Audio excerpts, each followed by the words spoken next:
Salve, meu povo! O verbo compartilhar, episódio de número 13. Antes de qualquer outra coisa, eu vou te pedir, por favor, se inscreve no canal, dá um like nesse vídeo, aciona o sininho, que é pra você ser avisado quando tiver novo conteúdo, a gente está colocando diariamente novos conteúdos, e compartilhe esse vídeo, por favor, para que outras pessoas sejam alcançadas, assim como você está sendo alcançado.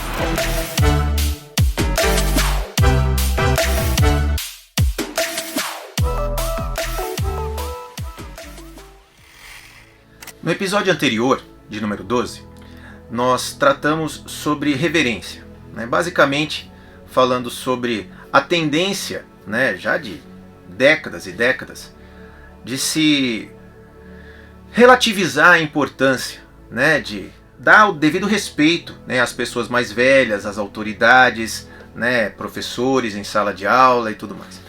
O tema de hoje, envelhecer com dignidade, é um tema muito importante porque você veja só, talvez você conheça, por exemplo, alguém que quando você chama de senhor ou de senhora, vem com aquela brincadeirinha de falar, o senhor está no céu, a senhora está no céu. Não me chame de senhor, me chame de você, né? Por trás disso vai ter a argumentação de que não, eu quero te dar a liberdade de me tratar, né, com essa intimidade, com essa liberdade, com essa casualidade. Mas muita gente fala isso porque não quer se sentir mais velho. E não é estranho que seja por essa razão, porque olhe para a nossa sociedade, olhe para a nossa cultura, né, a cultura pop de hoje em dia, né, essa cultura jovial, em busca da juventude, incansavelmente em busca da juventude, e veja o quanto que os segmentos, né, por exemplo, de cosmético, de operações plásticas, de procedimentos estéticos em geral, geram de dinheiro e movimentam o mercado. Por quê? Porque parece que envelhecer é como se fosse uma praga, né? Como se fosse uma desgraça na vida das pessoas. A Bíblia, lá em Provérbios 20 e 29, diz que o vigor, né, a força do jovem, né, é a sua grande alegria, né, a sua grande manifestação ali de tipo, olha, que bom ser jovem. Já os cabelos brancos, né, os cabelos grisalhos, né, para os mais velhos, é sinal de glória, né, é motivo de glória.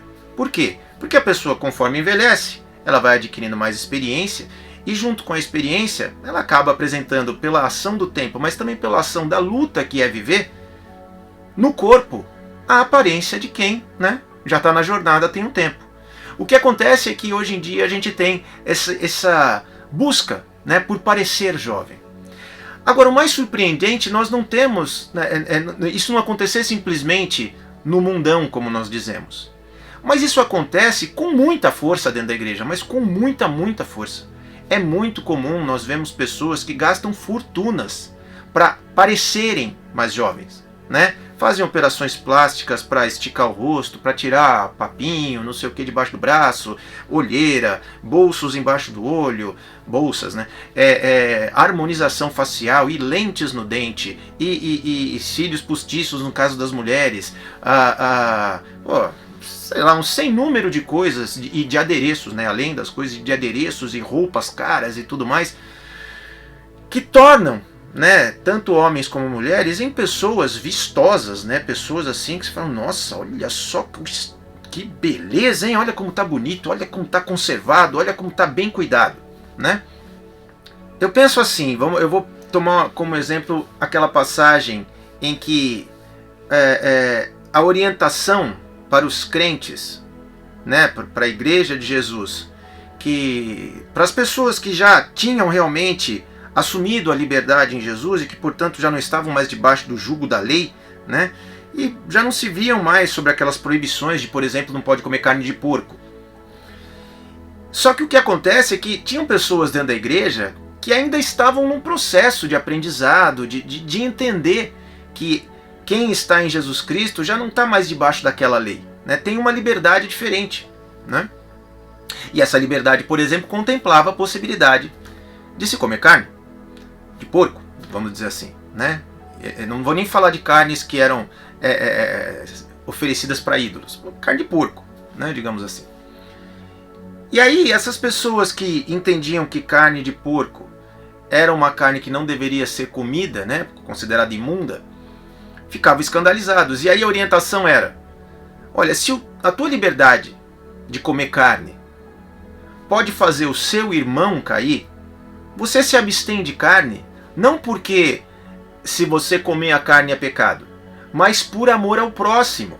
Porque o mandamento é: ama a teu Deus acima de todas as coisas e ao teu próximo como a ti mesmo. Então, para que essa pessoa não se escandalize e isso não venha a atrapalhar o processo do crescimento dessa pessoa na caminhada com Deus, então eu me abstenho. Pois é, uma vez eu estava numa igreja e uma senhora foi pregar nessa igreja, e era uma igreja muito humilde mesmo, muitas mulheres ali que realmente carregavam marcas do tempo e o corpo já bastante cansado, e pessoas muito acima do peso, pessoas com roupas muito simples, porque era uma igreja muito pobrezinha. E essa senhora que foi pregar nessa igreja era uma mulher muito vistosa, né? E ela trazia assim, apesar de já ter uma idade um pouquinho avançada, né? Não muito, mas um pouco avançada, um viço assim acima da média. E se vestindo, né, com roupas que deixavam bem visível assim, né, as curvas e toda a juventude dela, né? Enquanto ela pregava, e eu ali incomodado com aquilo, estava pensando assim, quantos rapazes aqui será que estão olhando para a aparência dessa senhora em vez de prestar atenção no conteúdo do que ela está falando, né?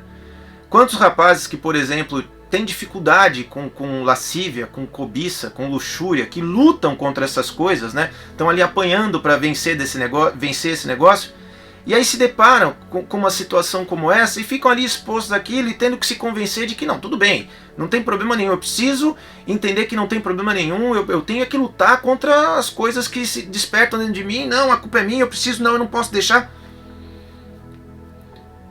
Enquanto, por exemplo, a maioria esmagadora das mulheres que estavam lá poderiam muito bem estar olhando aqui e falar assim, puxa, eu nunca vou ser como essa mulher. Eu nunca vou ter o corpo que essa mulher tem. Eu nunca vou poder me vestir desse jeito. Eu nunca vou poder ter um cabelo como esse. Aí eu te pergunto, esse tipo de coisa, né? Essa exuberância, né? Esse vício, essa coisa majestosa, né? De quem pode investir nesse tipo de coisa, ou em quem, por exemplo, por ter alguma notoriedade, pode contar com patrocínio que seja, para poder fazer, sei lá, bronzeamento artificial, esses procedimentos estéticos, e estar sempre na academia, e enfim, né, se alimentar de uma forma diferente e tomar suplementos que possibilitem que a pessoa fique cada vez mais... Isso é pecado em si? Eu acredito que não. Aí a Bíblia diz, né, que apesar disso, pontualmente, né, isoladamente, talvez não ser pecado, a Bíblia tem aquela passagem que diz, tudo me é lícito, mas nem tudo convém. Eu sei, depois vem, né, tudo me é lícito, mas não vou me deixar dominar por coisa alguma, certo? A não ser pelo Espírito Santo de Deus, um acréscimo meu aqui. Vamos lá, aplicando a regra do comer carne não tem problema, mas se isso faz o seu irmão tropeçar, então você se abstém por amor a ele. Quantas pessoas, por exemplo, no nosso país têm a possibilidade de ter um padrão de vida que possibilite viver dessa forma? São poucas. Poucas, bem poucas, né? Será que, levando em consideração que para que as pessoas possam, livres, né, de inveja, de cobiça e do obstáculo das aparências, acessar a palavra de Deus, será que nós nos deixarmos envelhecer por amor ao próximo, nos deixarmos marcar pela ação do tempo, para que a velhice mostrada no nosso corpo confronte a mentalidade do mundo, para que as pessoas olhem para nós e para as nossas marcas e percebam que a nossa dignidade não tem nada a ver com a nossa aparência. E muito mais do que simplesmente se falar assim, não, mas Deus não olha a aparência, Deus olha o coração. E eu vivo dizendo isso, falo, sim, é verdade, Deus não olha a aparência, Ele olha o coração. E quando Ele olha o coração, Ele identifica lá dentro o porquê que a sua aparência é do jeito que é. Ele vai identificar lá dentro qual é a motivação que você tem para ter a aparência que tem. Né? Muitos vão dizer, no caso das mulheres, por exemplo, que falam assim, não, mas eu não posso deixar a peteca cair, porque se o meu marido não tiver em casa alguém que lhe desperte o desejo, ele pode ir procurar alguém fora de casa. né? Isso é uma baita brecha. Sim. É uma baita brecha, no meu entendimento, essa ser a motivação de quem já é mais velho em relação à intimidade de casal. Eu entendo um jovem ter esse tipo de ímpeto porque é jovem, né? Mas conforme a gente vai envelhecendo, querer manter essa aparência de juventude, querer manter essa aparência, né, de vigor, de vício e tudo mais, para blindar o casamento, por exemplo, fala, meu Deus do céu, como que pode? Como que pode isso ser um motivo cristão, digamos assim, para se ir por esse caminho? Para mim, o raciocínio não fecha. Provavelmente eu vou, se esse vídeo tiver alguma relevância, vai tomar pedrada até não aguentar mais. Mas a minha intenção não é ficar cutucando as pessoas para pregar a miséria, né? Para pregar, vamos ser simplórios ao nível da miséria. Não é isso. É parar para refletir a respeito do amor ao próximo. Convém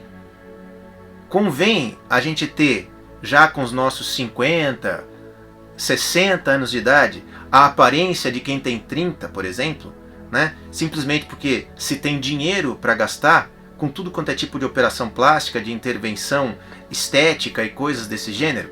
Convém. Será que isso não vai servir como um obstáculo, em vez de servir como aproximação? E aí de repente as pessoas podem usar o seguinte argumento, falar assim, não, mas Paulo se fazia de louco para alcançar os loucos, né? Ele se fazia de tudo para todos, né? Então assim, eu me visto com roupas sensuais e me visto com roupas, né, no caso dos homens, coladinha e tudo mais, para mostrar o meu corpo atlético, mas para que eu possa me comunicar com as pessoas que se vestem assim. Eu vou em eventos, né, como por exemplo o Tomorrowland ou alguma balada, sei lá eu, porque assim, eu tô liberto em Jesus e estando nesses lugares eu posso acessar a essas pessoas. Você fala, puxa vida, eu volto a dizer assim, nós temos que ter a disposição de desconfiar das nossas motivações. Se a gente não tiver essa disposição, a gente vai inventar um evangelho customizado nosso, né? E enquanto a gente está apontando para os outros, né, e para outros pregadores, para outros pastores e líderes, falando assim, tal pessoa falou que precisa ser revisto o evangelho, precisa ser relido o evangelho, como nós dissemos no episódio de ontem, né? Fala assim, mas se levar a vida desse jeito já não é uma releitura do Evangelho, então é o quê? Vale a pena parar para pensar. Porque a gente pode muito bem estar vivendo uma vida medíocre, uma vida de aparências, uma vida egoísta, né? Uma vida desconsiderando a limitação do outro, simplesmente porque o mundo nos oprime e nos tenta convencer de que a velhice é algo do qual nós devemos nos envergonhar. Ao passo de que a velhice deveria ser algo da qual nós nos orgulhamos, no sentido de mostrar para o mundo que a dignidade não vem da aparência, né? E que a sabedoria, né, e essa solenidade de saber envelhecer e assumir essa posição modesta, essa posição contida, né, essa posição de sacrifício, serve de exemplo para aqueles que estão vindo atrás, ainda engalfinhados com essas coisas. Agora, se eu que já estou mais velho me engalfinhar com elas também, aí vai ficar difícil. Leve isso em consideração, para pensar, e por fim eu te peço, por favor, não esquece de se inscrever, clicar no sininho, dar um like nesse vídeo, se ele falou ao seu coração, e compartilhar igualmente se ele falou ao seu coração, tá bom? Deus te abençoe e até o próximo. Fica na paz.